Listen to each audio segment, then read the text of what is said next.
എല്ലാവർക്കും ടോപ്പ് 20 PSCയുടെ ഒരു പുതിയ ക്ലാസ്സിലേക്ക് സ്വാഗതം. എൻ്റെ പേര് രാഹുൽ. നമ്മൾ ഇന്നിവിടെ ചർച്ച ചെയ്യുന്നത് വളരെ പ്രധാനപ്പെട്ട ഒരു വിപ്ലവത്തെക്കുറിച്ചാണ്. 1789 നടന്ന ഫ്രഞ്ച് വിപ്ലവത്തെക്കുറിച്ച്. ഫ്രഞ്ച് വിപ്ലവം ദേശീയതയുടെ ആവിർഭാവത്തിന് വഴിയൊരുക്കിയ വിപ്ലവമാണ്. രാജ്യമെന്നാൽ പ്രദേശമല്ല, ജനങ്ങളാണെന്ന് വിളിച്ചു പറഞ്ഞ വിപ്ലവമാണ്. യൂറോപ്പിൽ ഫ്യൂഡൽ വ്യവസ്ഥയെ തച്ചു തകർത്ത വിപ്ലവമാണ്. 1789 ഫ്രഞ്ച് വിപ്ലവം നടക്കുന്നത്. ലൂയി 16 ബൂർബൺ രാജവംശത്തിലെ വളരെ പ്രധാനപ്പെട്ട ഒരു ഭരണാധികാരിയായിരുന്നു ലൂയി 14. അദ്ദേഹത്തിനും അദ്ദേഹത്തിൻ്റെ ഭാര്യയായിരുന്ന മേരി ആൻ്റോയിനറ്റിനുമെതിരെയാണ് ഫ്രഞ്ച് വിപ്ലവം നടക്കുന്നത്.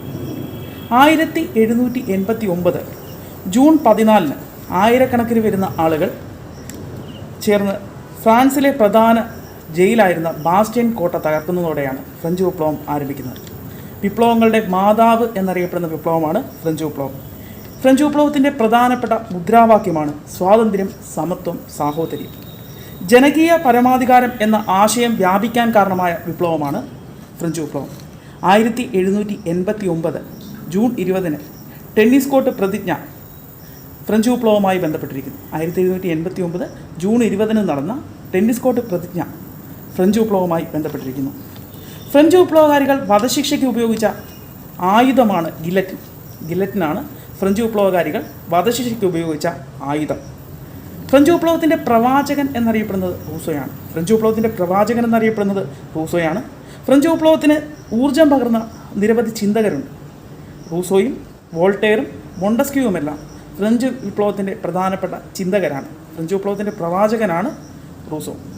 റൂസോയുടെ വളരെ പ്രശസ്തമായ സോഷ്യൽ കോൺട്രാക്റ്റ് തിയറി നമ്മൾ കേട്ടിട്ടുണ്ട്. ഫ്രഞ്ച് സമൂഹത്തെ 3 എസ്റ്റേറ്റുകളായാണ് ഫ്രഞ്ച് സമൂഹത്തെ തിരിച്ചിരുന്നത്. 1ാം എസ്റ്റേറ്റ് പുരോഹിതരായിരുന്നു, 2ാം എസ്റ്റേറ്റിൽ പ്രഭുക്കന്മാരായിരുന്നു, 3ാം എസ്റ്റേറ്റിൽ കോമൺസ്, അതായത് സാധാരണ ജനങ്ങൾ. ഫ്രഞ്ച് വിപ്ലവകാലത്ത് ഭീകരവാഴ്ച എന്നറിയപ്പെടുന്ന കാലഘട്ടമാണ് 1793 ജൂലൈ മുതൽ 1794 ജൂലൈ വരെ.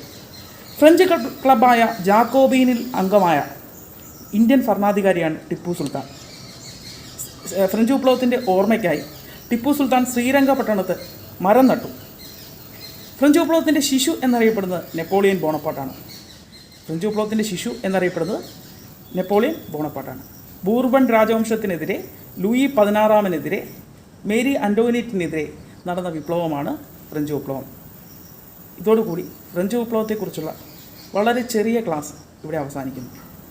എല്ലാവർക്കും ടോപ്പ് 20 PSCയുടെ ക്ലാസ്സുകൾ ഇഷ്ടപ്പെട്ടാൽ ലൈക്ക് ചെയ്യുക, ഷെയർ ചെയ്യുക, നിങ്ങളുടെ വിലയേറിയ നിർദ്ദേശങ്ങൾ കമൻറ്റ് ചെയ്യുക. എല്ലാവർക്കും നന്ദി, നമസ്കാരം.